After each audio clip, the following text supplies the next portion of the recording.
Hi, I'm Leslee Blanch, Family Consumer Science Associate Extension Educator with University of Idaho in Bonneville County. And I'm Julie Buck, University of Idaho Extension and Family Consumer Science Educator in Bingham County. Today, Julie and I are going to be demonstrating exercises that can be done for lower body strengthening and toning. I'll be doing the standing version, and Julie will show some adaptive versions. We begin with a march. You can vary your pace. As you can see, this can be done seated, but you can also march in your chair. You can vary how high those knees are or your speed, standing or seated. Knee lifts are just a little bit bigger movement. So you noticed I slowed down. Julie slowed down. And again, this is done to your comfort level. You decide how high those knees are lifting. You decide if you want to add a little arm work to get that heart rate up a bit and engage our core or stomach muscles. Transitioning to kicks next, you decide how high or how low, whether you are seated or standing. You can add that arm reach, reaching toward the opposite toes, getting those toes up toward the sky. Maybe you want to pick up the pace but take it lower. You decide. And then toe taps. Now we're focusing on ankle flexibility. Not much difference between standing and sitting, other than you've got the stability of the chair. We're working ankles. We're going to continue working ankles with heel taps. Now the calves get some action as well. As we exercise today, we're going to keep taking deep breaths and keep ears in alignment with shoulders, shoulders in alignment with hips. For our next move, we'll start with our feet together, and we're going to go out, out, in. So let's start with your right, out, in. So you can see I'm adding some arm movements. Julie can choose whether she wants to just focus on those legs or add arm movements as well. Whether seated or standing, you can vary your size movement. You can also vary your pace. Maybe it's faster, smaller, or faster, even bigger, standing or seated. Lunge. Julie's going to start with a seated lunge, and I'm demonstrating the standard standing lunge. Just a few body mechanics. We want our feet tracking forward. That heel is pressing toward the ground to stretch the back of that calf and also the hip flexor and quadricep.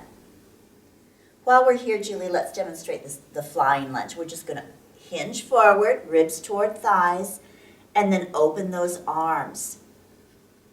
And you can choose. Maybe you want those hands on the leg for stability, whether you're standing or sitting. If you feel safe and stable, open those arms.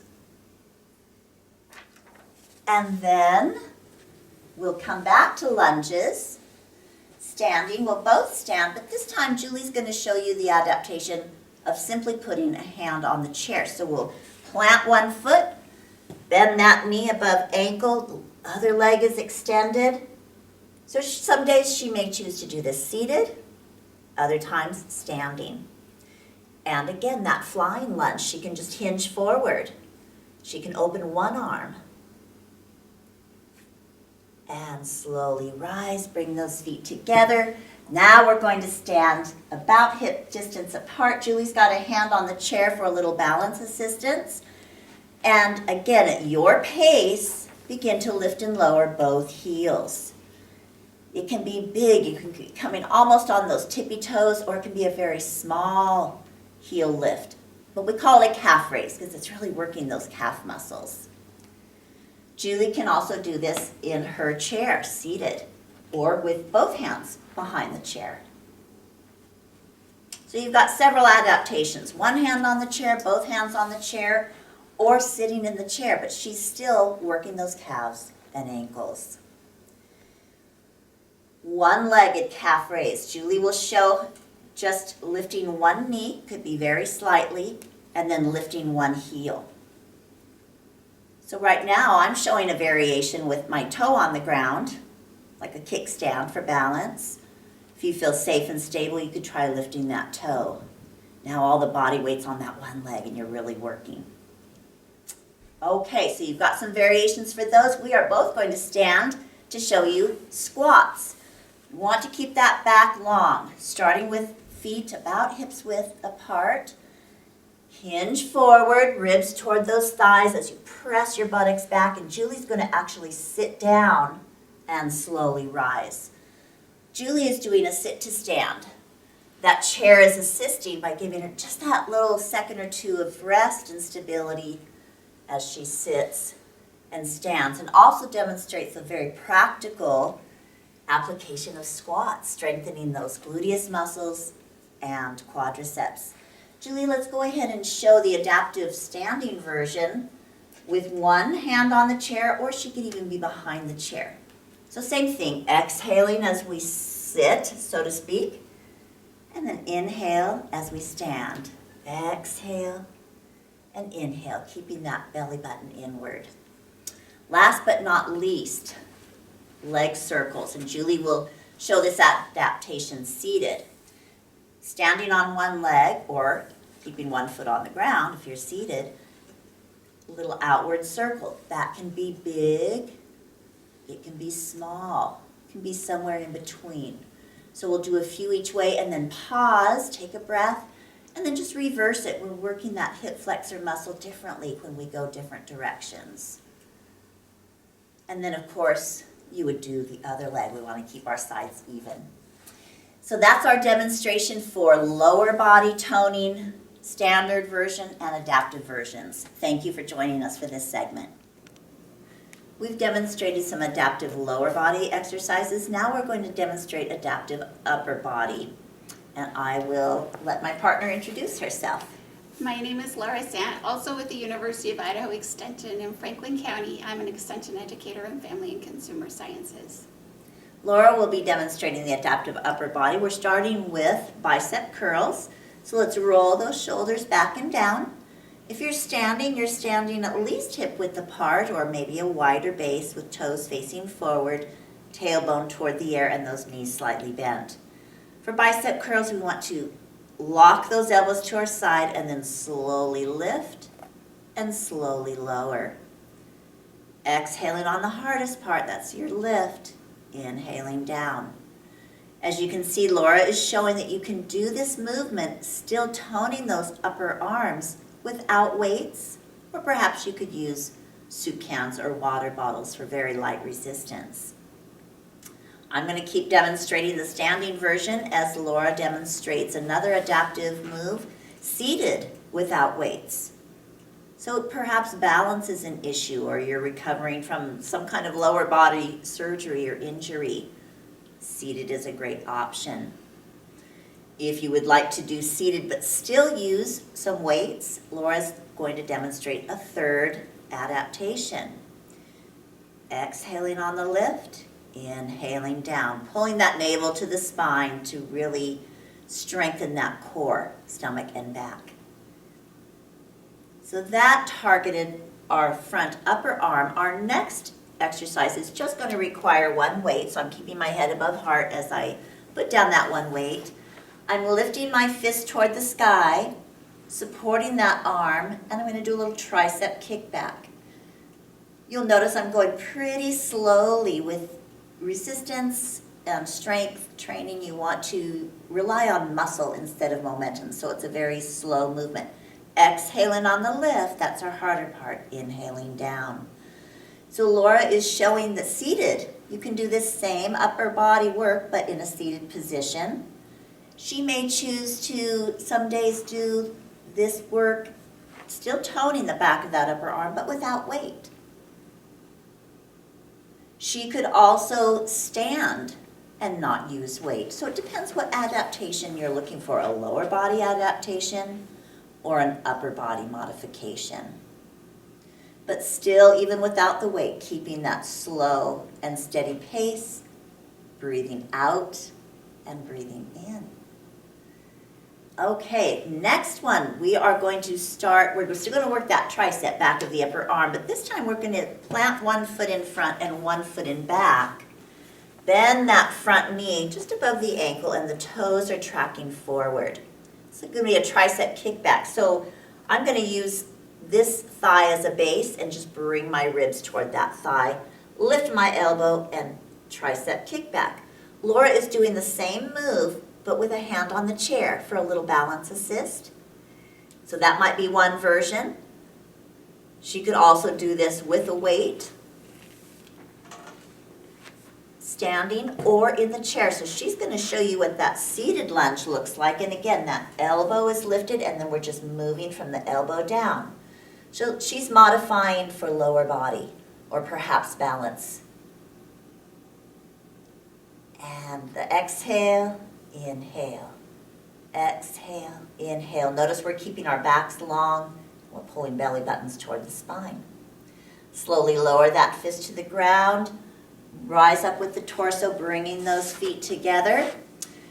This next move, I call the goalpost because we're going to make goalpost arms. So we want those shoulders back and down.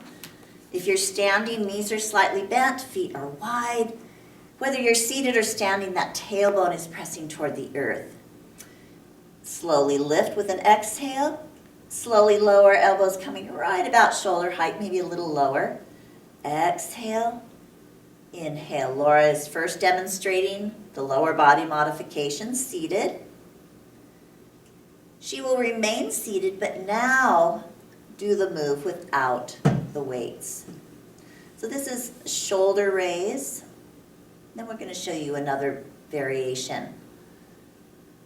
Laura could also do this standing without the weights. If she feels safe and stable, but just maybe has a shoulder or a wrist injury that she's recovering from, or a chronic condition that it is better not to use any added weight. So that's the shoulder raise. Another one, again, with or without weights, seated or standing, open and close. So Laura might just come here. She may not bring the hands or weights all the way together. And I might open a little bit to the back. She might just come even with her shoulders. So you can work with your own range of motion on this chest, shoulder, and upper back exercise. And slowly lowering those elbows to the ground. We are not elbows to the ground, elbows to your side. We're going to do side and front raises with a variation. So let's roll those shoulders out for a moment. Make sure those shoulders are back and down. And Laura is going to start standing without weights as we lift into a T form. And then thumbs up, make a Y or a V. It's a diagonal to the front. And now I. Laura, go ahead and demonstrate that with weights in your chair. And I'll step back a little bit so we don't bump each other. So if you're in a class setting or doing this with a partner, you want to make sure you're not going to be knocking arms. So the T, now a Y, front diagonal, and in front. She could also do this seated without the weights. So you can see you can mix and match different adaptation for both lower and upper body and for balance needs. As with all forms of exercise, please check with a healthcare provider before you begin anything new. And just reminders to work at your own pace, your range of motion, and take breaks as needed. We are going to demonstrate some adaptive stretches, some in a standing position, some in a seated position. And my partner for stretches is? My name is Kari Ure, and I am an extension educator in Family and Consumer Sciences with the University of Idaho, and I serve in Bear Lake and Caribou counties. We're going to be starting with lower body stretches. So you would choose one leg to lift. It can be hip height or lower. You can support that leg and then work through the ankle. So this is an active stretch for the ankle, just lowering the toes, lifting the toes, working on some balance if you're standing. And let's press the hip, or the heel rather, away from the hips to get a little stretch through that gluteus muscle, that buttocks, deeper stretch in the hamstring, and really stretch the back of the calf and the ankle. Similar but different. I'll just use a different leg to give a different stretch. We're both going to plant our heel out in front, and that leg is long, but knee is not locked. Since I'm standing, I need to bend the standing knee. Kari already is bent in the seat. She's going to bring her ribs forward toward the thighs, as am I. We're keeping our backs long. And then you have options. You can keep both hands on the thigh. Kari could even hold the chair for more stability. If she feels safe and stable, she can reach out with one arm, and that just really intensifies that stretch in the back of the leg. Keeping that back long, we'll slowly let our torso come back to an upright position and bring those feet to a comfortable seated position. Figure 4 could be done standing or seated. We'll both start with crossing at the ankle. The goal here is to open this hip flexor and stretch the inner thigh. So we want our ears over our shoulders, shoulders over hips. So we're both demonstrating crossing over the ankle. Now we're going to both demonstrate, could be with the same leg, could be with the other leg, depending what your needs are, a little higher stretch. So this is our standing figure 4. I'm going to pretend I'm sitting down, and as I do so, I'm going to bring my ribs slightly forward, but keeping my head above heart, back long. And Kari is also hinging forward. We're going to flex those feet to protect the knees. So figure 4, whether it's standing or seated, really stretches the inner thighs and those hips. Okay, wide knee bend. If you're standing, you choose how wide. If you're sitting, you choose how wide. You're going to have those toes open to some angle, keeping ears over shoulders, shoulders over hips. Think of just lowering that tailbone toward the earth with wide knees. Knees are not extending past the toes, and then gently opening. I'm not going to force these inner thighs to open with my hands. I'm just thinking of bringing my knees a little bit back. And you can see there are various degrees of being open. Listen to your hips. Listen to your hip flexors. It's where you feel a stretch in that inner thigh. And Kari, you can just walk your feet together. I'm going to slowly stand and then bring my feet together. Standing lunge, seated lunge. One foot is planted, one leg is long in the back. That front foot, the knee is over the heel, and both sets of feet, toes are tracking forward. So here I am standing, so I'm going to just use this thigh as a base of stability for my hands. Kari's doing the same in a seated position. When we hinge forward, it becomes a flying lunge. And you can keep your hands there, or you can release and add a little bit of a chest stretch and bicep stretch as you open and hinge forward. But again, long back. Imagine a straight line from the crown of your head to that heel. We will slowly lift our upper body, step those feet together, and then you can turn yourself and adjust on the seat. So those were some standing and seated lower body stretches. Now we're going to move to upper body. So we're each going to give ourselves a great big hug.